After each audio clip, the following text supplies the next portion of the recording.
2006 मधील मुंबईतील साखळी बॉम्बस्फोट प्रकरण मुंबई हायकोर्टाकडून सर्व आरोपींची निर्दोष सुटका।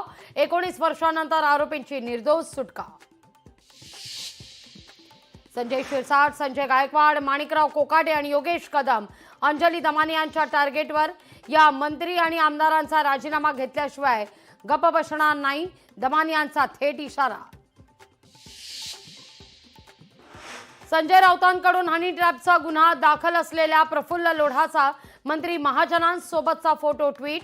या फोटोची सीबीआय मार्फत चौकशी करण्याची मागणी। राष्ट्रवादीचे प्रवक्ते सूरज चव्हाण यांच्यासह 11 जणांवर गुन्हा दाखल। कालच्या राड्या प्रकरणी सूरज चव्हाणांकडून दिलगिरी व्यक्त। लातूरमध्ये छावा संघटना आणि राष्ट्रवादीच्या कार्यकर्त्यांमध्ये हाणामारी। सुनील तटकरेंसमोरच कार्यकर्ते भिडले। शिवसेना मंत्री संजय शिरसाट यांच्या निवासस्थानासमोर दारू पिऊन तरुणाचा धिंगाणा। दारू पिऊन पालकमंत्र्यांच्या गाड्यांच्या मागे धावत असल्याची माहिती।